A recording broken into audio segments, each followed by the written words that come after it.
Okay, so we're getting a lot of questions about how to put your MA15500 onto your Lucas Girling backing plate.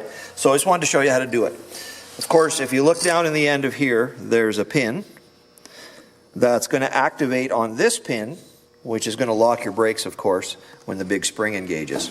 But here's all you got to do. So once you get this threaded in, take it all the way down to the bottom, and it'll stop right there. So it stops right there. Now, the lines are pretty close to where they need to be, but if you have to move them back a little bit or in a little bit of an angle, don't worry about that. And then all you're going to do is you're going to take your locking nut and you're going to screw it down onto the cylinder. And then, of course, you're going to take a big crescent wrench or wrench or whatever you've got, and you're going to tighten that up. Now, after that, you're going to take your old fittings.